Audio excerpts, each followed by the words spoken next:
Welcome in. Welcome in. Are you guys hearing that music still? No. No. All right, I am. Oh. All right, 10 seconds in. He's Roman, that is a record, my friend, for Roman. I'm sure he is not to be confused with his sex record of 12 seconds. Oh, he's back. Look at him bouncing back after a Gatorade and ham sandwich. out of pocket record time there for you, these two there, Trevor. And Roman's still trying to figure it out. Well, back to the sex analogy. He can't find the little guy flipping. It's at the top, Roman. All right, with the real spiel with Will Wigington.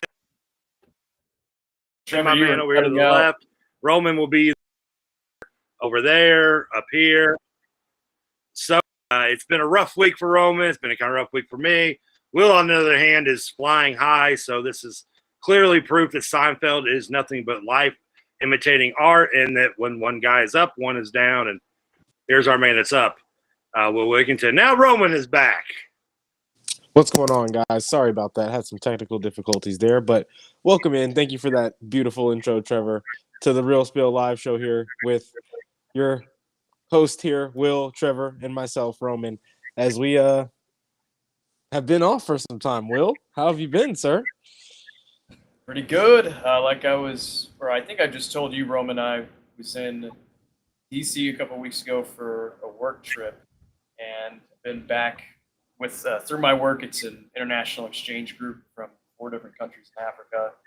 They were here in Louisville for about 10 days, just left yesterday morning. So for the past 3 weeks, it's been super, super busy all day, every day. But it was a lot of fun. But now it's nice to step back, take a deep breath, and talk some ball with the fellas. Of course. I mean, you were moving around a lot there for a bit, and you've been doing a lot this summer all around, it feels like, with your school programs and work programs and whatnot. So cool that you've been able to go and travel a little bit with that as well. Trevor, like you mentioned it, we've had some tough days here in the last week or so. Not as much extravagance going on in our lives as Will Wigington there. But Trevor, I'll let you start with to sum up, since we were last on, I have been literally the complete opposite of everything Will just said. I have not been busy. I have not traveled. I've literally accomplished probably nothing unless streaming reruns of shows and playing 2K24 while ignoring updates of them wanting to buy you 2K26. I'm still playing 2 years ago, people. Get over it. Is pretty much where I've been. But short of that, yeah, I've had a little rough patch. Got in a car wreck. Not my fault. Knock on wood. I'm okay. A little sore, rough. But the last time I was on here, I was having issues with my elbow. I had tennis elbow. That was a pain in my ass. That was right there with trying to watch, SGA not get foul calls every 5 seconds. It was about that kind of pain, but it's gotten better. And so, yeah, other than that, super. I think I may have lost a pound, but I think I found 3 more the other day, so I'm all good. Roman, I'm at least still walking. How about you? Yeah, I mean, unfortunately, my team didn't lose with its best player tearing his Achilles in the finals. I hate that you had to watch Tyrese Halliburton go down like that. I mean, it's one thing if he would have been having one of the performances like the last couple of games had looked, but the fact that he looked like he was going to have one of those not only crazy Halliburton games, but he was going to have an all-time finals performance. He led it looked us like 3-pointers made in that game. He played 8 minutes. Yeah, what he made 3 threes, 4 threes. He led us in threes. Yeah, he was on a 30-point game. That's my biggest what is if Scott Foster had been a good ref in Game 4, would we even had to been to Game 7? But hey, if it isn't for conspiracy theories, then what would the NBA have? I mean, come on. Right. You're right. It's what we need. So I can always hang my hat on that and just blame Scott Foster. Don't worry, I'm not a UK fan. I won't attack him socially, but but I will say up his. But you yourself, you're not blowing out your Achilles, thank God. But you. Nope. I was playing some basketball about a week ago. Trying to go minute bowl on somebody down a fast break in a church league and tore the ACL. Worse than that, just a rec game with some recreational fun game with some friends. Not even serious in any way, other than the fact that it was on an actual gym court. But, yep, 5'6" guy. I lose the ball. He gets it. I turn it over completely without him actually even having to pressure me. I try to do I pull a case in prior, trying to go behind the back. Kind of lose it behind me, just lose handle on the ball. Short guy that was guarding me. It was on a switch, but he was guarding me, and he got it in fast break. So now I'm trailing him. You don't get the opportunity as a guy at my height very often with someone shorter than you on the floor, and it's half court. You were trying to do LeBron James, not. I was trying to do the LeBron James, but he's also a little bit shorter than me. And here's the only reason I was willing to do the LeBron James is because this happened for our team when we were on offense. When I lost the ball, I'm on the very left side of the floor, right? So when he takes the turnover and goes the other way, he's on the right side of the floor, and he's left-handed. So I'm right there with him the entire way, knowing if he tries to go up with his right hand, I'm going to probably be able to make this awkward for him and make him miss. If he tries to go up with his left hand, there's a great chance I'm going to get a hand on this. And if you go watch the video of what happens to Kyrie Irving's knee when he tears his ACL, and that was the playoffs, right? Or did they not? I love how you compare it by comparing yourself to Kyrie Irving. But go on. I'm not comparing myself to Kyrie. I'm comparing the way in which he didn't tear his ACL in the playoffs this year. No, it was just in the regular season, right? Right before the playoffs started. I think it was before, but yeah, it was during the regular season. And it wasn't like a Nerlens Noel type of tear. His knee looked like it kind of straightened and then tweaked once it was over, hyperextended, right? It was like a hyperextended and then a tear kind of a look in Kyrie's knee, at least from my interpretation of it. But that's kind of what happened here. It didn't look like Nerlens Noel. It wasn't like, oh my God, everybody immediately knew what I did. Everybody what the hell just kind of happened? It was an awkward fall because obviously in that situation, right side of the floor, this is happening on the right block. I'm going up on my left foot, so I don't really know what happens. I don't know why my right knee gives out in that way when I'm either going up with – it's one of those situations where you're going up with 2 feet, but your right foot makes the impact first, even though you're going to get more of a lift off of your left foot, right? Because I'm on the right side of the floor. So that's just who knows what it was. And I didn't leave the ground, though. It wasn't like I came down. That's also kind of why I compared to Kyrie's, because Kyrie's happened – he picks his dribble up on the drive, right foot, then he goes to the left foot and tries to switch hands or whatever he does. He doesn't even leave the ground. It tears on him. So that's what it was kind of like. And I've been struggling with the not being able to do anything since then. But And it's now part of it. you learn the major lesson that we all learn at some point in our life when it comes to playing pickup basketball. You only play half court and you don't play defense. And you play, below the rim. Oh, that's just because I couldn't jump. But So I don't know when I'll play another pickup game. that was my third rule too. That was more kind of probably be a minute before I play some 5-on-5 again. But I was thinking about that actually. How I'll have to do a lot of like half court, slow, casual stuff before I'm ever going to be confident enough to really get up and down. But nevertheless, it's not going to stop me from the goals that we've got this fall and this winter. But that's been tough. Outside of that, I've just been working. I haven't been on the radio, been slacking on my podcast. I was golfing. I was going to the range. I shouldn't say golfing. That is golfing, but I was not going to the course. Now, do you think that you? And now there's none of that. Now, do you think adding golf to your athletic regiment out of nowhere did pressure on your knees, which caused you to get the injury, and now we can blame this all on golf? I want to, but I don't know. I think it's from not. That's a different kind of torque on your knees when you're swinging a golf club and everything. I hadn't played basketball in like over a week, and I didn't stretch that day. Like I walked in, the hoop session had already started. Quick stretch. And I know better than to like do too much once I start getting tired. And I started getting tired, and I'm trying to continue to play because our team was on a win streak. And I should have just sat out, took a sub. Instead, I'm like, whatever. Let's just keep going. It was game like 4. Sorry. Man. Hindsight's 2020, though. I'll be back. Give me 8 months. Well, aside from all that, I guess what's the last time? Was it right before the NBA Finals, or the NBA Finals began when we last? Last show was June 2nd, so that was right before the finals. I was gonna say that doesn't help me at all, but thank you. So there's a lot to discuss.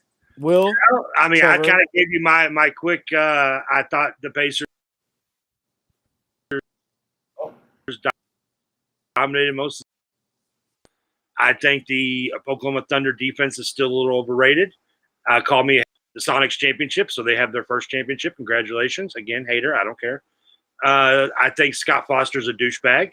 I think that if Pacers win game 3 and go up 3-1, that this series is over and doesn't come back to 7. I felt zero confidence at us winning game 7 as a Pacer fan. Obviously, hindsight, I was right, but as circumstances intervened in that as well. But I had no confidence. We've lost many a game 7s, heartbreaking and blown out through my fanhood of this team. And it was a different kind. I'll give you this. I'll give the Pacers one thing. I watched this once. I have Jordan in '98 beat in game 7 until a bad jump ball didn't go our way and they hit a 3, yada, yada. We ended up losing the game by 4.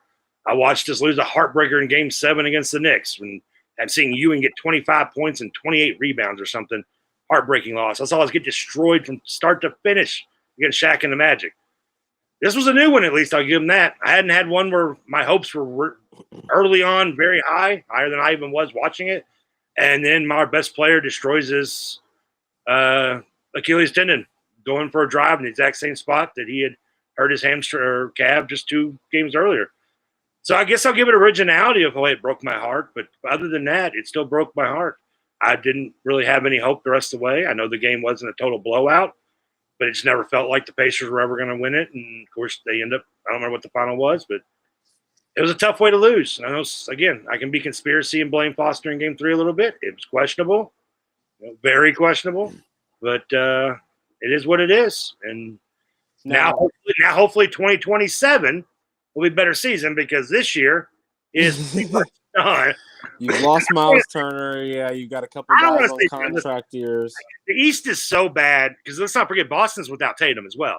But the East is now at the point where even without Miles Turner and Halliburton next year, I mean, this Pacer team should still be probably a 4 or 5 seed. This team should still be able to compete in a first-round series. They're not going to get past the second round. They shouldn't have no business getting past the second round unless they play a Knicks team that chokes or something. But they should still at least make the playoffs. They may not, obviously, other guys may get hurt through the season and they miss the playoffs. But if that is the case, knock on wood, thank you, Joe Dumars. As good a player you were just as bad a GM, like most 80s guys. And he just gave us our first-round pick back that he'd gotten via the Milwaukee trade, unprotected, for, I think, like something or other. I don't know what we get. In the middle of the finals. In the middle of the finals. Yeah, no, this happened during the draft day. We traded our first-round pick this year to the Pelicans for our unprotected first-round pick next year. But didn't you get that pick? They traded something during the finals. They got it via Milwaukee or something. I don't know how they got it from Milwaukee. Milwaukee owned it originally. It's part of the Siakam trade. Originally, the Siakam trade was 24 first round and 6 first round, both unprotected. So they got it to Toronto somehow. I mean, you see the way these trades or draft picks are dealt around. Who the hell can keep track of it? I mean, I think the Rockets were trading picks in like 2048 or something at some point. I mean, it's fucking insane. So Trevor, I want to ask you something. We got it back. So that's one positive about next year. And I like to see him at a playoff run, but I don't expect a championship run until 2026. Luckily, everyone is young enough to keep that window open at least that extra year. Miles Turner does suck, but I didn't want him to give him a contract as a fan of me. And Will, you can debate this in a second, or you, Roman, you can tell me I'm wrong. It's okay. I'm used to it. But like anything over like a 3-year deal, I didn't want to give Miles Turner anyway. Like not for the amount of money, and the fact that we replaced him for like a second-round pick to get Jay Huff, who, I mean, Jay Huff in Virginia was nothing, but he's developed. He played well with Memphis last year, and honestly, I mean, if you're blind, you're not going to be able to tell the difference since one's white and black, because they're the exact same player almost. They're just big guys who are just going to shoot threes and do a decent job of it. Hopefully, in Jay Huff's case, if we make it to the finals with him, he shoots better than 1 for 50 like Miles Turner did. I was going to say, offensively, they're very similar. I don't know if Jay Huff's going to give you the same production as a rim protector in the playoffs like that, but I wouldn't have given him more. He wanted more money and a fourth year. He's not proven to have really been. I mean, it's tough to say that. It's like he was just the center on a finals team after having stuck it out after a decade of always being in trade talks, not being sure what his future was going to look like, whatever. He stuck it out and he made the finals. And it's like Halliburton goes down. He can be in win now mode if you're not worth this and you think that you're in your peak of your prime and whatever. Go ahead. You know, I don't think he was worth that. So I will say this: his last contract, he was making like $42 million a year, so he wasn't sticking it out that roughly. Yeah, I wouldn't have given him any more than 3 years. So. I mean, it sucks, but that's the NBA. I mean, listen, it just happened. I mean, it's just that the players aren't going to play. I mean, he was inconsistent. He's a streaky shooter. Yeah, I mean, I'm fine with it. It might come back and bite us, but again, you know what? Again, next year's a mulligan for us, no matter what happened. I mean, we're playing with house money completely next year with no Tyrese all year. So I mean, it's whatever happens. We just want to hope Naismith improves a little bit. You get obviously. Not Halliburton. Nembhard takes a couple steps forward. Siakam stays. He's going to be 31, so we like to think he's got at least another year or two of his productive what he's at right now, and then just hoping some of the young guys can develop a little bit too. I mean, they've done a good job, I think, drafting from what I've seen. I mean, Nembhard was a second-round pick. Ian's been a good offense off the bench. I mean, he's got one more year deal on his rookie, so I mean, we're good right there. Trevor, I want to ask you something. Did you, like, in the middle of the regular season, maybe latter end of the regular season, did you foresee a finals run with that Pacer squad?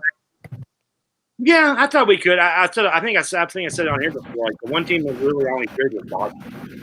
Yeah. I mean, I had confidence we could beat New York. I'll say it again, Milwaukee, I don't care what they do. Miles Turner's not going to make a difference as long as you keep Doc Rivers as your coach. Unless you got Jesus Christ on the bench, then you're pretty much screwed. And I don't even know if that would help, be honest with you. So, I mean, I'm not worried about Milwaukee. Boston was the only team I was worried about. Now, unfortunately, we can't take advantage of it because, them being without Tatum, like with us being out Tyrese. But yeah, on the same timeline. Cleveland, and I said before, I think Cleveland was the Pacer team before they got Siakam. I mean, Mitchell needs a second guy. And then if you're ever going to make a move and bring in LeBron right now for this offseason going, I mean, this is Cleveland. Cleveland needs to go all out. This is their year. Can't say they're going to win a finals and beat OKC or whoever they play, but if they're ever going to like make them serious runs of finals and just say fuck it and give up a couple first round, it has to be right now. I mean, if I was them right now, I'd send Winston Garland or whatever. He's just a role player anyway, and send him and maybe a couple first round picks to LA. Bring in LeBron. Bring in Bronny too. Fuck it. Bring in your sister. I don't care.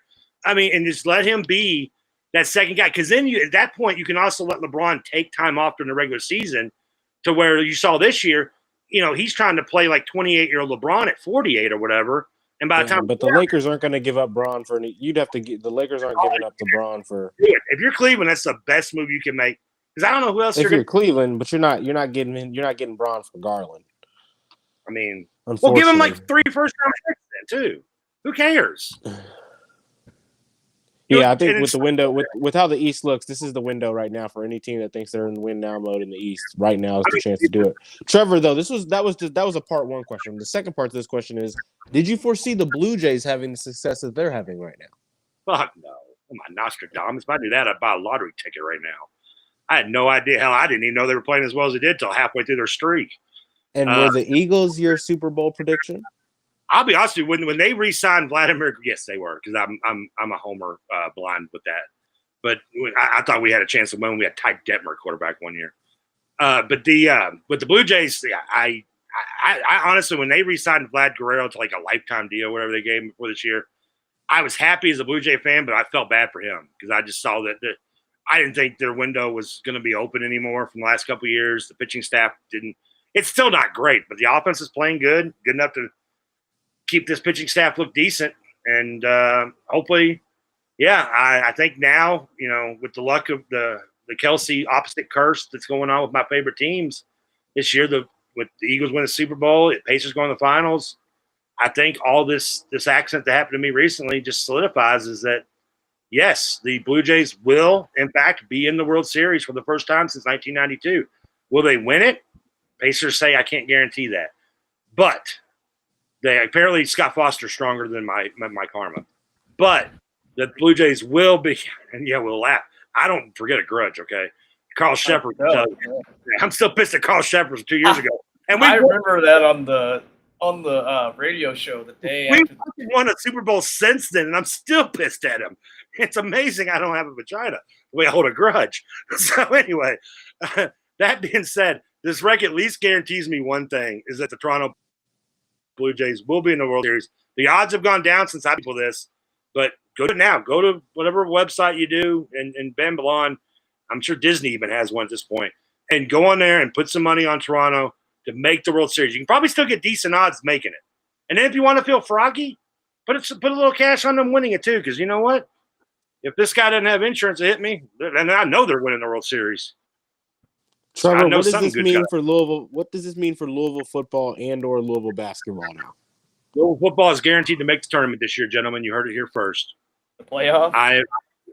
They are guaranteed to make the playoff. They will be there. I can't, again, promise you and guarantee you a win or a run through it, but I can guarantee you they will get there. Okay.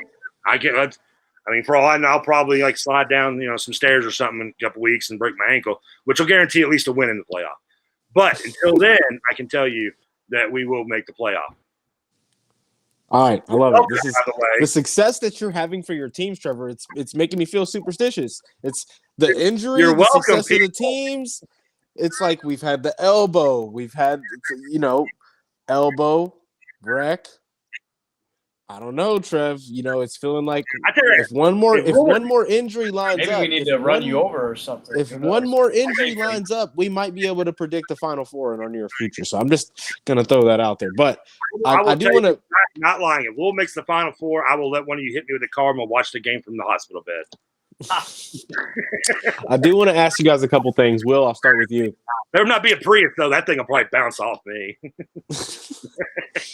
Louisville men's basketball has been posting some practice highlight footage. As very requested, we've gotten 2 Cardinal commitment videos.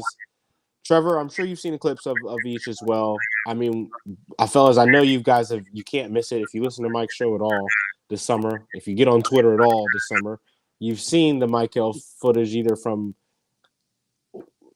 any point since we've known that he's been on path for being a Louisville player. He's been consistently improving. That's one aspect of something exciting about Louisville basketball. But outside of that, will anything you want to overthink and over pinpoint and look at into these practice videos that's making you feel any kind of way? These videos are making me think that Kobe Rogers is going to average 15 a game next season. Oh my Lord! Okay. Obviously, that's not going to happen, and that is not a prediction. Didn't I predict him as a starting point guard one time No, on I here? think Roman said that he's going to be like the most underrated player on the roster next season. Yeah. I think that's what his bold take was. But yeah, he's a dog, and I wasn't expecting him to be as consistent offensively as some of the other guards that we have, but I knew he would probably be our best on-ball defender. That still hasn't changed, but if he can give us even 75% of the shooting that we've seen in these practice videos, he'll be on the floor a lot. And as Mike and Roman touched on the other day at one point in the show, we might have the deepest backcourt in U of L basketball history. Seeing guys like Ryan Conwell and Isaac McNeely just bury threes all the time. Michael Brown making tough plays on the perimeter and the paint or dishing it out. Adrian Woolley hasn't even gotten that many clips, and I still expect him to be really good. So you see the playmaking ability with him as well. Yeah, he's made some really good wraparound passes and whatnot. He has good vision. It's just, I guess what I meant is that we haven't seen too many scoring. Yeah, which is what we know he can do. Exactly, he can fill it up. So it makes me really excited because a guy like Kobe Rogers, I was hoping he wouldn't be the weak link in the backcourt, and that's still obviously not a guarantee. But seeing these videos and them featuring him as consistently as they are makes me more confident that he's going to be secure. Yeah, I think one aspect. I think without being mentioned. No, go ahead, Trevor. I had a bit of a lag there. I was just going to say, I think Kobe Rogers knowing the system is just going to help things out. Yeah, you kind of took what I was going to say in a shorter version. Yeah, I think that, especially when we're looking at practice videos, I think that's one of the reasons why I thought I did. I think when we were doing our start line way too early a while back, I think I mentioned him as the I forgot his name, and I think I called him the Charleston last guy from Charleston or whatever I referred to him as, but I'm still bad at remembering names. But yeah, I think that is definitely gives them definitely perfect right now. And that's why we have practices. Iverson, in case you're watching this, is to get familiar with everybody, and the fact that he is the one guy that knows the system. He's not only been in it now 4 years, 5 years. I mean, he knows what Coach Kelsey wants. He knows what to do, and hopefully I mean, and you call him a dog. He's got to be in his early 20s at this point. So. I mean, there is a big difference in age, along with the other. I mean, Woolley, I know, is the freshman transfer, but the Virginia guys is a man's, but that makes a big difference. I mean, we all know at this point now that when at 18, there's a big difference between 18 and 20, 22 in terms of how strong you are just in that short time span, very quickly. 100%. So, and then downhill, trust me. One question I wanted to ask you guys, and it's related to the practice videos, but it's a bit off topic. I've noticed that in the scrimmages the footage of scrimmages that we've had so far, I've only seen people shooting threes or attacking the rim, which is exactly what a Pat Kelsey offense is designed to be.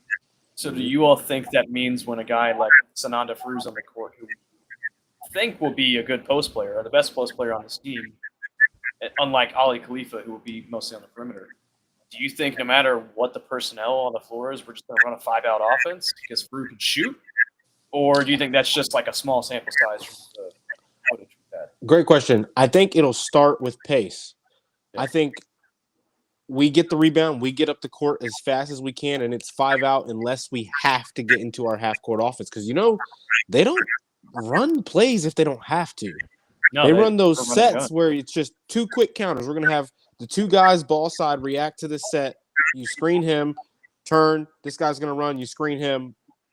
You slip this screen if they overcommit, right? And they keep it really basic so they can keep it fast. I think it'll be one of those things that in transition, it's 5-out. If we can get a good shot in the first 5 seconds of our half court, it stays 5 out. If not, then that's when you see Ali Khalifa getting down low, getting on the block. Or not Ali. I'm sorry, Sonny Frew getting down low, getting on the block. He's gonna have such a size and length advantage that it might not even be like a creation thing. I think they tried to get it down to him. Then you've got guys running off the screens and getting open. He's going to be a passer out of the low post as well, just because of his feel for the game and his already understanding of that kind of spacing out of an offense. So I do think that they kind of try to keep as many players out on the perimeter as possible. One thing I noticed is that he doesn't have the fastest release, though. So you can't use him as a trailer and like a trailer that's going to have the green light like you did Case and Pryor at the beginning of the year last year. I can't imagine that. But I also can't imagine that you're trying to get the ball on the block every time down either. That's not what a Pat Kelsey offense is. You know, there's too many shooters out there that are willing to run off the ball and create open shots for each other. So, great question, Will, because I think they're going to try to find – they're going to have to find a balance, but I think they're going to – right now it's like, let me work out all of the things that these kids know before. Let's just gain this chemistry of playing fast, getting open threes. If you don't take the three, get to the basket, find the open man if you don't like the lane that you've got, right? Because they mentioned it. There's a little clip where it's like, this isn't, obviously we haven't introduced you guys to anything yet. This is just getting a feel for each other. And then within that getting of the field, they're clearly saying threes, layups, play fast, get to the rim, find the open man, right? So you got to imagine that's going to be the overall identity. But at the same time, Frew's not a shooter. It's gonna take him some time to really become a comfortable shooter in this kind of a atmosphere. Plus, it's not the fastest release, so I doubt we see him shooting like Case and Pryor did at the beginning of last year. But at the same time, catching it in rhythm like that in the corner and letting it fly, that's confidence. So, I mean, I don't think it's really because listen, when we were having to play James Scott more, we still played 5 out with Scott in there. No one was ever going to guard him outside of 5 feet, or 2 feet even for that matter. So I think the system's going to run the system. I think now that being said, with Pryor coming back, with Wiz rightfully getting his eligibility back, I think I said before. I mean, I don't expect to see a lot of minutes out of Frew unless I'm knock on wood. There's unfortunately, hopefully not, but an injury possibility. Or B, foul trouble in certain games. Because on average, I would think maybe 10 minutes at most you'd see out of him in spot. And that's going to become mostly in spot time, I think, in blowout games where we have leads. And he gets more minutes that, evens out when he plays, 1 minute or 2 minutes in other games. 'Cause, I mean, we shouldn't have to use him. Now, we may because I know obviously Kelsey wants to rotate as many guys and play fast and yada, yada. But even when he does go in there, I think, yes, we will still run our 5 out. We're not going to change it, even though it doesn't fit him 100% right now. But it's again, we did it with Scott, and I think it worked okay for the most part. I mean, we did decent. Didn't work great against Creighton, but outside that, what do you think, Will? I mean, well, before I have my thoughts, I wanted to say Phil in the chat said, "What's the echo?" I've only noticed it, Roman, when you're talking. Saw that. I don't know if it's coming from you specifically or not, but I heard it as well, but only when you've been talking. Trevor wasn't echoing. I don't know where he went, but I guess since he asked me, I saw the chat. I didn't know. I don't hear an echo myself. I don't see. I mean, let's just real quick on the gentleman just say he doesn't play 10 minutes a game. He should. I mean, he might not play 10 minutes a game. He should only play about 10 minutes a game. I mean, he's raw, as you mentioned. Now, does that mean he won't get more minutes in sophomore year, or maybe he will develop quicker during the season and get more minutes as the season goes? I don't know. I'd like to be confident, think he does. But from what I've watched of him play, just the videos, not including much of the practice stuff, I mean, I see a guy that is a raw talent that is young, or not. It's the German kids, so not as young, but it's still a raw talent that. Yeah, I think we only really need to get about 10 minutes a game out of him. Because you're going to get most of your minutes out of him. And then with Khalifa, not with Khalifa, but, are you confusing Frew with somebody else? Frew's a German, right? Yeah. Yeah, Zugris is the Greece kid.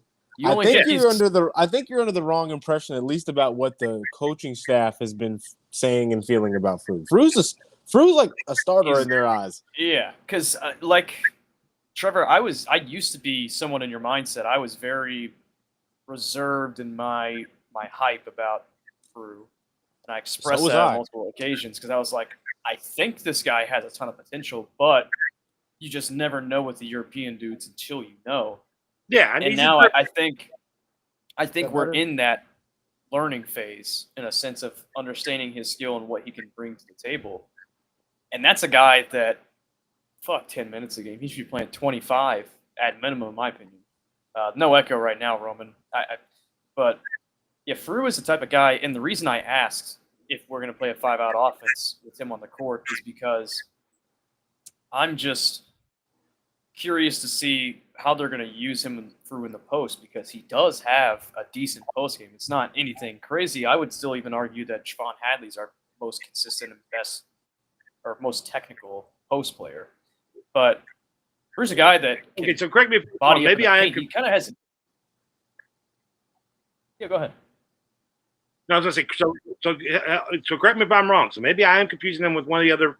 Because we did go kind of United Nations in the off season with us a little bit here. Yeah. So okay, and the season hadn't started yet. I mean, I was waiting for Yao Ming to show eligibility and come and play.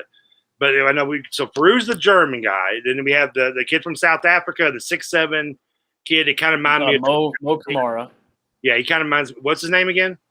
Muhammad Kamara, but you can just say Kamara. The Camaro guy. Yeah, he reminds me of Jerome Kersey when I watched him play. And then who else am I? Who's the third one I'm forgetting? Evangelis Zugris. Where was he from? Or just Evangelis Greece. Greece. He's the Maybe dude I'm that's like thinking of really German. brawny.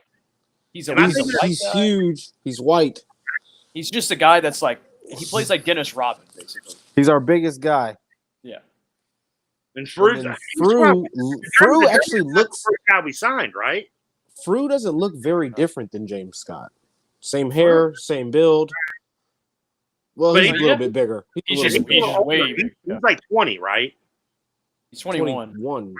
Yeah, okay. He's the one. Yeah, okay. Yeah, they kind of worried because I got worried when y'all were hyping him that I wondered why he hadn't been drafted yet to this point already. Yeah, he tried in 2023, and then they took his name out of the draft. Yeah, I think he's a guy that eventually could play in the NBA. And all that said, if I am confusing them, I apologize. That's my bad. I do get confused easily. It happens with old age. Look at the hair. If you don't believe me.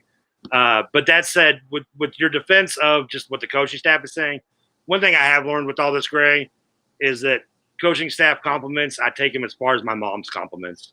And, when she tells me I'm going to be great and find love and yada, yada, that's what moms tell me, okay? Usually. I'm not saying the coaching staff I think Pat's lying to me. I just say I want to see them. I'm that also. Before I get hyped. This excites me because I think Frew's gonna be your favorite player now. He might be. Listen, the speak and see Dosh. Listen, he comes on that court. I mean, yeah. I mean, you know how much I love Inglourious Basterds? Fuck yeah. I mean, I'll do some. I can do. I'm not gonna do that, but I can get into the German thing. Yeah.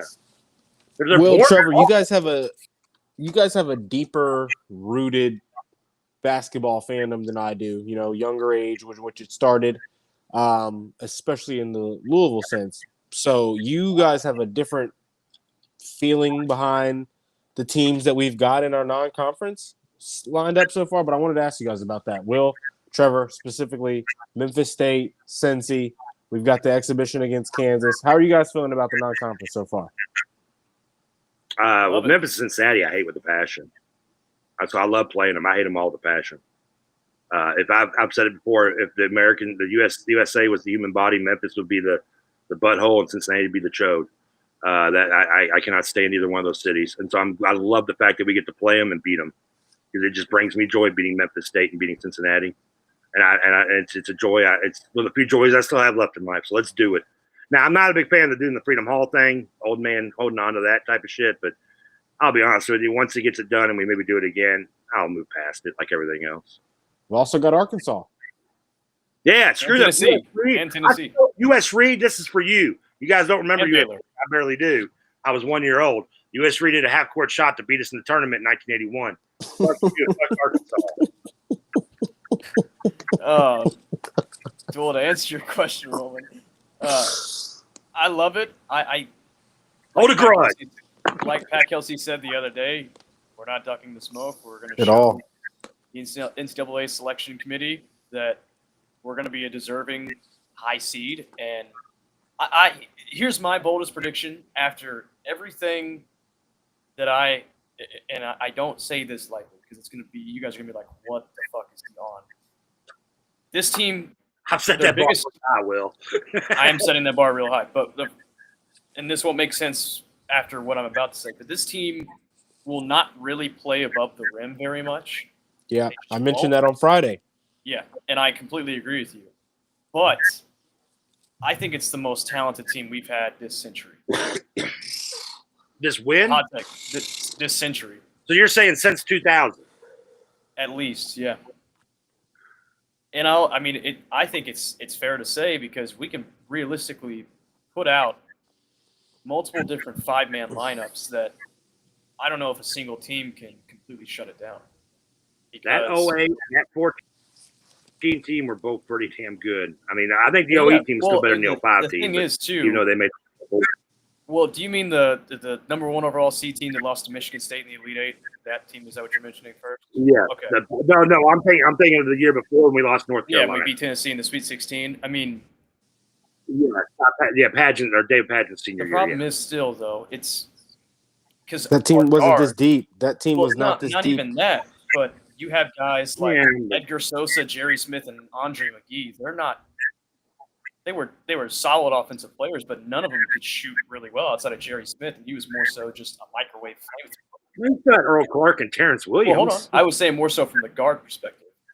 And even okay. beyond that, Terrence Williams and Earl Clark were good scorers, but they weren't good shooters. We have the best shooting team in the country. And the thing is, we have the athletic ability still to drive to the rim and generate those open looks because no single team is going to be able to pack the paint against us like teams tried to at the end of the season last year. It was really just guard Chucky and guard Terrence. And we still were able to score and hang with good teams. This year, I mean, how are you going to guard us? And I don't even try to ask that question from a biased perspective. Just legitimately, I don't care what lineup's on the court. How are you going to guard us? I agree with it, Will. I agree with it. Here's what's hard for me, though. Well, the one aspect to this is who's the best defender on this team? I'm not talking about I know. defense. I know you're not. And the best defender is probably Kobe Rogers with what we know.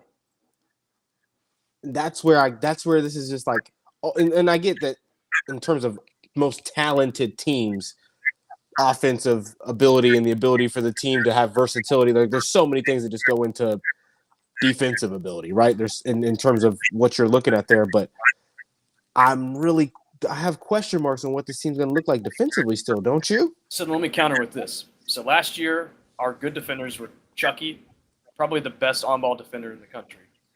Then Terrence Edwards, who at the start of the season was kind of shit on defense or just in general, and then he really picked it up when conference play started. But Yeah. beyond that, we had to hide Rain Smith every single game. James Scott, for being 6'10", 6'11", couldn't block anything, had no interior presence on defense. Kenai Roos, Weak side how many defender. blocks did he have last year? I mean, can you He's on recall the perimeter. can you recall a single impactful block that he had last season? You can't. I swear to God, you I can't. think he had one against Georgia Tech. You think, and we lost that game too, honestly. But that's what I mean.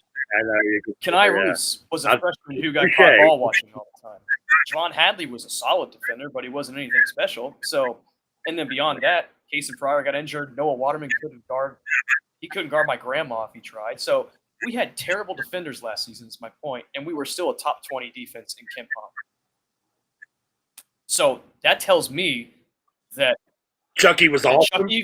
Chucky was incredible, and two, the system works, even with players that you have to hide on defense.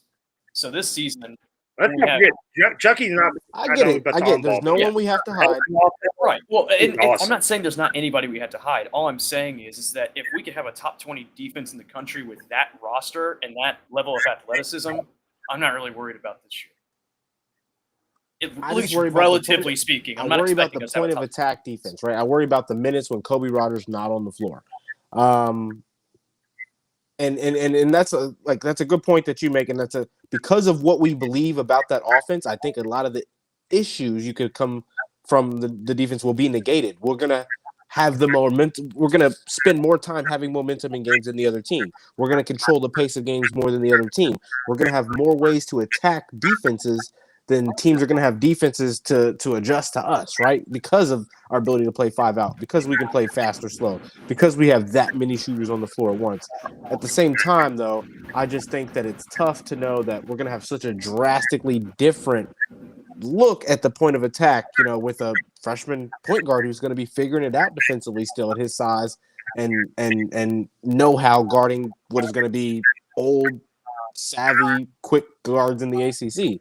Now, obviously, I do think that Frew is a completely different defender. What you're going to get from him as an interior presence should amplify what you guys aren't at your base as a defense, right? When you can kind of rely on your guy that you've got down low, right?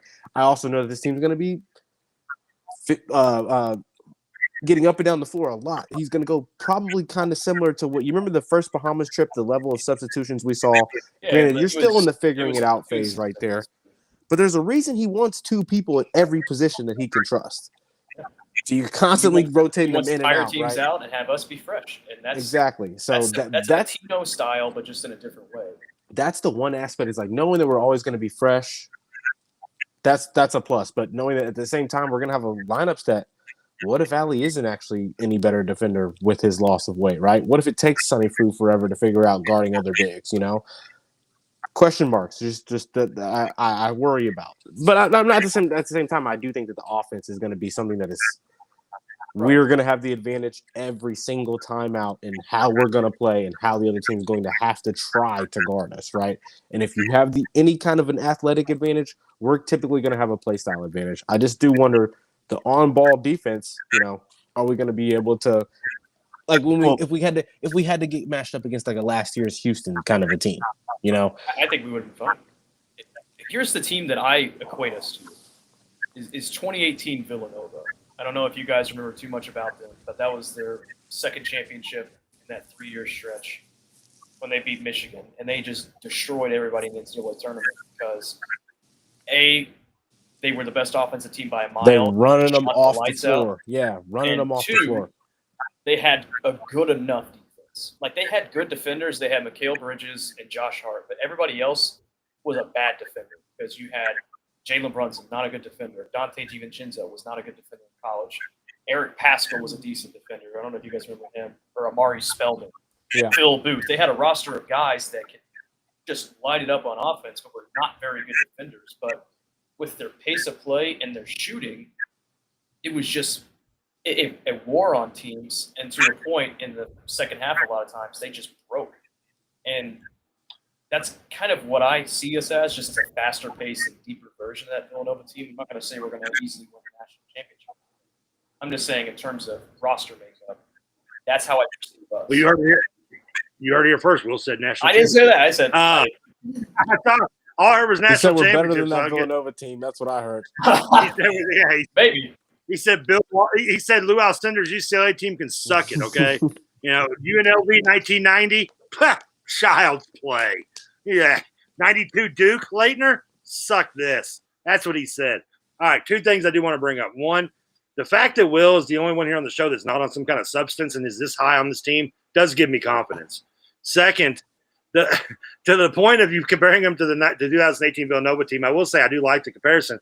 That team also, for the most part, that Mikal Bridges was 1 year behind, had been almost all together for 2 to 3 years playing together, where this team is kind of, for the most part, your more current version of, everybody's in their first year together type thing. You don't have that kind of chemistry. Now, I'm not saying they can't build it. This year's team, this last year's local team, I thought did a great job of building chemistry in this situation as best you can. But again, that Villanova team, Brunson was a junior. They were all juniors together. They all came in together. I think Bridges was a sophomore. He might have been 1 year. No, Bridges was a junior as well. Okay, so they were all in the same class. Yeah. So, but I do get your Hart point. Wasn't on that team. He graduated the year before when they lost to Wisconsin in the second round. My bad. You're right. Yeah, exactly. I knew. Right. Yeah, I knew that. By the way, that was one hell of a recruiting class for Bunsen, Eric Paschal, Bridges. Yeah, that's got to play for the Sixers. And the Warriors too. Warriors, Spellman flunked out of the league pretty quick. kind of a tweener player. Yeah. Pascal got fat. I do love the confidence. Now that said, again, I'm an old man, so take that with a grain of salt, but don't give that salt to me because my blood pressure is too high at my age. But with the grain of salt you can take, I'm that guy that wants to. Practice videos are great, but when it comes to the new guys, and especially the European guys, as well as the freshman class, the actual freshman class, I want to see an exhibition game at least first. I'm going to get. I'll accept the hype. Trust me, I will be Homer fan and run my mouth to UK fans with the hype because that's who I am.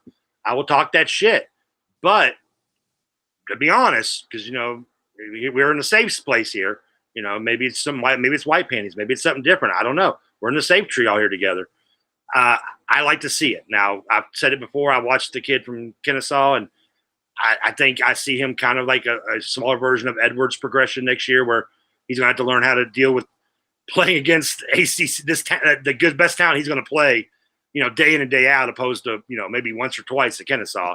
But I do love the kid in Virginia. I think he will be I loved Rain. Rain is going to be a special place in my heart because of the situation last year. But I do feel like he's kind of an upgrade of Rain. Yes.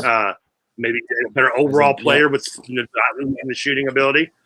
And then, of course, the Europeans, though, I want to see him still. I may be confusing them all, which is amazing. But I still want to see him in regular season play. He reminds me of a Clarence Weatherspoon from back in the day. Used to be called Baby Barkley. That was a bad tag because he was far from it. But, he does kind of remind me of that position, and I love it because I was always an undersized big man. And, other than that, regardless of what my question marks with the guys I haven't seen yet, again, being the true freshman class and the transfers, the European transfers, I'm still confident with what I have seen with Pryor coming back, with what I've seen from Wiz at BYU, even what I've seen despite maybe being negative with the Kennesaw Worley guy. I'm still confident about next year, and I'm confident and have trust in Pat Kelsey. I'll say I know we haven't talked about football. I'm not huge on Miller Moss. I'm not big on him. But you know what I am big on? Braum. And in Braum, I trust. And Braum told me our next quarterback's going to be Jim Abbott. He's got one hand. He's 55 years old. He's going to be our starting quarterback. I'll be like, I trust you, Braum. I don't get it, but I trust you. And Braum, you not like Miller Moss? And I'm a little skeptical, but I was skeptical on Shep too. So, that being said, what do you see? Because we can actually just use that as a way to pivot into football. I don't know football as well as I do basketball, so I can't act like an arrogant asshole like I can with that sport. Well, no. But with football, I just look at a guy who didn't blow up in a system that is and a coach who's had quarterbacks blow up before. So I feel like if Braum can't get the best out of him, no one can. So we're going to find out about him. You're right. I was more so just going to ask, what are your expectations for Moss, stat-wise? What do you think he would do next season? You think he's going to throw 20 touchdowns and 10 picks, and just be average, or do you expect him to be a higher level? I expect him to be Tyler Shuck, and just don't turn the ball over. Really, just don't shoot us in the foot. And I think, again, as long as we have a quarterback that's smart enough to do that and hit the deep ball, when Braum calls the plays that are going to get guys wide open, that we saw that Plummer really couldn't hit as well, in year one, but we saw the improvement to Tyler Shutt last year, enough so that the Roman Saints have taken him in the second round. He's starting for them. And they told Derek Carr they just not bother coming back. Then, yeah, I think so. I'm confident in him now. I'm not going to lie. And it's sour grapes. I fucking hated Jack Plummer, man. I couldn't. You felt bad for who? No, I hated Jack Plummer. Oh, yeah. But we got the most out of him, didn't we? No, we did. Willie won 10 games. I don't care. I could have won 10 games with that team. He's not lying. He wasn't great. He was trash. Yeah. He was trash. No, he couldn't hit a deep ball to save his life. I can't tell you how many times we had receivers because of our offense running butt naked open. And he just underthrew him by 10-plus yards. He was terrible. I mean, don't get me wrong. We've gone through 4 years of it, seeing Cunningham do the same thing. But Malik at least had playmaking ability. Yeah, Plummer couldn't run. But Shuck had the best arm of anybody since Teddy Bridgewater on our team. But Miller Moss is a little bit different because his arm strength is in between Plummer and Shuck. It's like he's got the ability to hit the deep ball, but he's not going to throw it 70 yards like Shuck can do. But He's also more mobile in the pocket, and he makes plays with his legs. Not necessarily running 30 yards down the field, but extending and finding open guys and making throws through tight windows. And that might make you scared a little bit, but I don't think that he's going to be at all a detriment to us next season just because everything is going to be on a silver platter. I don't even know. What'd you say? I mean, I hope. Like again, I just what he did at USC, despite the game against us, clearly would make you think, how is this kid really any good, or is we're just getting, how many times have we seen a talent that was supposed to be hyped that flames out the big school and ends up at, the school right next level, which is kind of us to a point. And sure, but I mean, you got to think too. Like you're kind of proving what I said. Like with Plummer was awful. I mean, God love him. He's a good kid, I'm sure. He's a nice guy, whatever. But he wasn't a great quarterback, and far from it. But yet we still, as Roman pointed out, won 10 games because of Brom. It's a guy who's been at 3 different universities and has put 3 quarterbacks now in the NFL from each one. What I think about Miller Moss is irrelevant. As long as he's not, again, as long as he has at least both hands, unlike Jim Abbott, I trust in Brom enough that we're going to be good enough. And I think with the running game we have, the offensive line coming back, I mean, I said it already. I think this will be the best. I think this will be the best O-line of Miller Moss's career. Well, yeah, and I was going to say where I disagree is that 2 things. One, we won 10 games in spite of Jack Plummer. Like I would have believed you if he said he was Jeff Brom won those 10 games. Yeah, exactly. Our defense for the first 9 games of the season was really good. Our run game was incredible. We had an awesome offensive line, good skill players. Jack Plummer was the weak link. And if we had a guy like Tyler Shuck, I wholeheartedly believe we would have been a playoff contender. And that was with the 14 playoff. Like, we could have made it. We were Florida State, yeah. Yeah, and it's a given. And now with Miller Moss, he's going to have a great O-line. Every time he came out for USC, they had a trash offensive line. They had no running game. He's about to have the best running game in the ACC. He had 2 good weapons in Deuce Robinson and Zachariah Branch, but you can't really do too much with weapons when you don't have a lot and you don't have any time to throw. You don't have time to throw, yeah. Miller Moss can sit back there in a clean pocket all day, and he's always going to have to do 60% of the time is hand the ball off to the best running back duo in the conference. Like, his life's going to be made, and he's going to relish with that opportunity and really put us where we need to go when the ball is in his hands, I think. But that goes back to your point with basketball, Trevor. Yeah, we won't know until we see it. We won't know until we see it. But again, and Kelsey has got enough substance worked up for me. And Kelsey, I trust. Listen, even in just one season, he's built up enough. It's kind of like when people recommend a TV show or movie to me. Like if you give me enough good recommendations, your stamp of approval means something. I had a buddy text me the other day. He says, "I watched Happy Gilmore 2. You'll love it. Watch it." The movie fucking sucked. It was the same. I didn't think it sucked. It was all right. Yeah, it was. Well, I'll tell you this. It was basically the same as every other comedy cash grab sequel where they just repeat the same gags from the first one. The difference was this one was so long ago, they just put flashbacks of the old one to remind everybody what the gags were. It's 25 minutes of the original movie in there. If you add it all up, I almost went back and watched it instead. I will give you this, though. The John Daly stuff was hilarious. I thought he was great. And maybe even though it was a mocking at Louisville, Scotty Shepard getting arrested and going, oh man, not again! And then being in prison the rest of the movie. Yeah, that part that made me laugh. The rest of it just go watch the original. I mean, you're wasting watching this one if that's the case. I don't know, and I know we're getting way off track. The only thing I'll say about it is, don't have your expectations too high of it to be a quality story. Just go along with the ride, and you'll enjoy it. I mean, and again, my expectations weren't too high because it's like any other. It's any other template. Whether you want to go watch Joe Dirt 2 or Hangover 2 or 3 or Maverick or, Anchorman 2 or any Austin Powers sequel, they're just going to basically rehash the same gags from the original that was popular and do it in a slightly different way, and just kind of go with the motions to collect cash. I mean, listen, I give Sandler one thing. He does take nepotism to a whole new level. He went from putting all his friends in all his movies. Now his daughters are everywhere. And his friends. Yeah, and his friends. Jesus Christ. I mean, love of God. I mean, so, yeah, at least he's loyal. I'll give Adam Sandler that. He may not have much talent left in the last 25 years, and it wasn't as bad as Jack and Jill.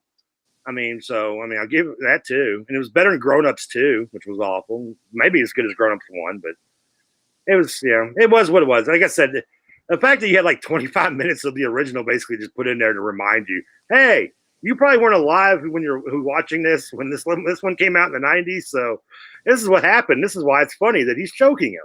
Yeah. It's sad. I digress. I have less faith and trust in Adam Sandler than I do in Pat Kelsey, and I have less faith and trust in Adam Sandler than I do in Brom. I trust both of them, and with Kelsey, full swing around. Yeah, I can't wait. I can't wait to watch now. We got some time before that, but man, you talk about the century, man. It's probably been so many years since I can sit there and be like, just other than last year, being like, I cannot wait for the exhibition game to start. Yeah. So many years of being like, is basketball season here? Oh, fuck me. Now it's I can't wait still. Yeah. I do have one football question, but if you guys want to keep talking basketball, that's go ahead. We reached the 1 hour mark. Thank you all to the 72 viewers in here. Phil in the chat, Anthony in the chat. Thank you guys so much for contributing into the show right now. We'll get to your all's questions in a second. But go ahead, Will. I can bash Adam Sandler's daughter some more if you want to. It's a quick question, but it's a twofold question. One, do you think that Louisville football will have a top 50 defense next season? Two, if that answer is no, is Ron English fired? Did you say top 50, did you say? Top 50. And if that's no, is Ron English fired? I'm going to say he can still be fired if it's top 50 in the way that I feel like it's not going to matter as much the whole season as a whole because I think he will stay somewhat consistent. I think it's going to be if he has a bad game calling a game, we get blown out in some way, and it's going to be that's early in the season, especially. Yeah, I mean, I don't have the schedule in front of me, and I'm blanking a little bit on the order, but our first Power 5 game is Pittsburgh on the road. Yeah, Virginia back home. Like if we lose that Pittsburgh game, and it feels like the same kind of aspect of losing that SMU game. Yeah. I feel like at that point it's like, if it's because of the defense. It's just unacceptable. I guess, if it's not in the top 50, then I'm assuming I don't know my rankings how well that would be, but if we're not in the top 50, that means we're giving up like in the 25-point area. And, we're having to win shootouts. Then no, he won't be back. He won't be. Because I'd say if he's not a top 35 defense, he's not. No, I actually don't hate Ron English as a defensive coordinator. I have no problem with him. I think he keeps up. It's a hard position, man. I mean, it's kind of like being an offensive lineman. There's almost a thankless job to a degree because when you're good and your defense is playing good, you get credit a little bit, but it's mostly on the players, and it should always be on the players to the most part. But in some cases, when the defense, got bad players, you can only do so much. I don't think you do, but some cases you might, and. Aggie is being a bad coordinator when it's like, hey, you only can do so much. I used to say a bad craftsman blames his tools until Dave Ragone once time replied to me with that comment by saying, yeah, but what if you have a rubber hammer? Said, well, okay. I got that from Chris Palmer. He left. Two things. One, I think Ron English is a terrible defensive coordinator, and that's not just being an ass. Like his scheme is trash. And also last season we had the 64th ranked defense for reference. We had the 9th ranked offense. So we should have been much better than we were. How are you going to have the 64th ranked offense with Quincy Riley? You also had. I'm drawing a blank. How am I drawing a blank on his name? Number 14. Ashton Gelati. No, well, Ashton Gelati on the line, who was getting double teamed every play. But also our other corner, Corey Thornton, also a very good corner. You had 2 shutdown corners. You had good safety play. You had a great defensive line, mainly because you had one guy who was an NFL D lineman that was getting double teamed every play. And you had the 64th ranked defense in the country. What are we going to do this year with the talent decrease? Correct me if I'm wrong. What are we going to do? I mean, he gets out of the I mean, he puts a lot of his corners on the islands, does he not? The worst thing about his scheme actually is not necessarily the man-to-man defense with the corners. It's that, so in our defense, we have a position called star, which is a hybrid linebacker safety position. And they don't know what they're doing. Well, not only that, but when we play man-to-man, they put the star linebacker on the slot receiver. So you're putting guys like in the past Benjamin Perry or Antonio Watts on slot receivers. And we did that in the Miami game last year. Your slower DB against a faster receiver. Yeah, you would put guys like Antonio Watts on Xavier Restrepo, and we got fucking fried all game. They put up 52 points on us. And that happened a lot when it was twofold. One, when they had a running quarterback, and two, when they had a really good slot receiver. Like, think about guys like Malik Rutherford from Georgia Tech had a 50-yard bomb. They tore us up. And that was a consistent theme all throughout the season. And people were like, oh, well, the Clemson game, who was the biggest threat on Clemson's offense? It was their running game, or their running back. And, oh, my God. It wasn't like Mustafa or whatever, but we shut him down. They had Bryant Wesco, but he was just a true freshman. So it's like our defense was able to just lock in and play close to the line of scrimmage all game. We bitched him. And he doesn't blitz, like Phil just said. He never blitzes. We run four-man rushes a lot. We play man-to-man defense consistently. So it's like, well, why are you only sending a four-man rush when you're playing man-to-man defense and having basically a safety or linebacker on a slot receiver? It makes no sense. So his scheme is – and Keith Wynn, I'm sure you guys know him, he points that all the time. It's dog shit. Sometimes it's really good because he'll either have a good game plan for a particular game. He knows more about football than I have. Same here. When it comes to breaking. But Ron English will either have a solid game plan every now and then, or he is just a beneficiary of a good matchup. It's never him putting our players in positions to succeed more so than their talent will indicate. He's never going to do that. He never will do it. So us having the 64th ranked defense last season with the talent we had, that scares me big time for the potential of this team. So our offense is going to have to be really good. I mean, you make. Yeah, Will, and they might be winning. Will did not. I got to get my excitement back. You just went from like making me all hard. Well, no, I'm sorry. I should say I think U of L is going to go 9-3 or 10-2 next season. I lean towards 9-3, but all right. So we're not going to suck. But I do think we're going to have a top 10 offense again. But the thing is, the defense is just not. We should with our running backs. Right. Like I have a top 10 offense, though. Like, that is going to – Ron English is going to lose us at least one game. I swear. I promise you. I really, really hope you are wrong a little bit. I sure you hope that as well. But because, nothing frustrates me more than bad defenses watching football. I mean, it's the same with watching bad defense in basketball, giving up offensive rebounds. You know, that type of shit just irritates me, to be honest. It's fingernails down a chalkboard irritation to me when that shit happens. And as an Eagles fan, I haven't had to worry about that because Vic Fangio is a great defensive coordinator. And unlike what you kind of point out with Ron English, Will Fangio, who has been known for blitzing when he didn't have to blitz with the Eagles because of a front four that does get pressure without needing help, he didn't call as many blitz and used and worked the talent he had to match his scheme, opposed to trying to make the talent match the scheme. And that's what makes a good coach. And that's what look what Braum. I mean, you look at this team right now, and Braum is known from the outside world. He doesn't even watch. I mean, we watched this last year since he's been here last 2 years. You look at Braum, you think guys going to air it out, throw it 60 times. These teams are running what the strengths of this offense are, and we're going to use it. And whether it's, he would rather throw the ball more or not, I'm sure he does. But if our running game is what gets us there, we're going to use it. We're going to be more of a running team.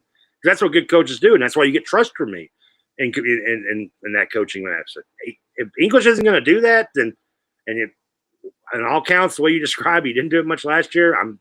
Been a long time. That's a lot of stuff's happened in my life since then, so memory's a little blurry. But you got me a little worried now, dude. Well, the last thing I'll say about it before I shut up is if our defense is bad next season. And let me preface, I love Jeff Braum as our coach. I'm so glad he's here. I want him to be here until he retires. It's not going to be a failure on Ron English. It's going to be a failure on Jeff Braum because I don't care if he calls the plays on offense. He's not the offensive coordinator. He's the head coach. And you have to hold your coordinators accountable. The best coaches in the country, the ones that are the most successful, are the ones that hold their coaches accountable. They're not loyal to the guys that are their best friends. They're loyal to the guys that succeed.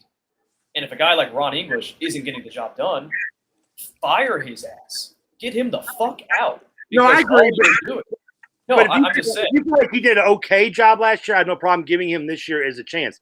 I don't want to just fire everybody just, on a No, whim. no, I'm not saying that. I'm just saying you had red flags 2 years in. You had a large sample size from his previous coaching stops, whether that was in Louisville or at Purdue. They weren't good.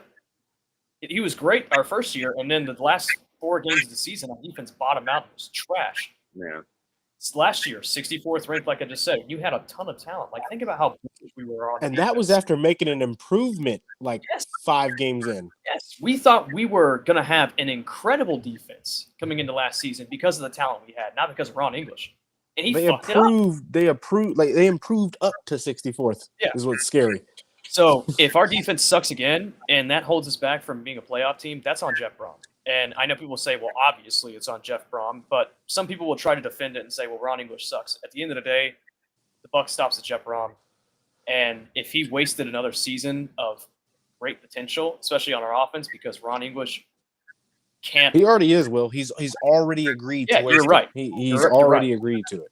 You're right. And that's just, I don't understand it. For a guy that feels the pressure to win at his home, at his alma mater, you're not acting like it if that's how you're going to move. The last 4 games of the 2 years ago, the entirety of the year, but like changing things, coming down there, taking the job seriously mid-season and still not being significantly better, like with that level of talent, get him out of here. Yeah. The fact that we're going into this season with that kind of offensive talent, a team that you're projecting that's going to have overall higher ability to score more points than last year's team.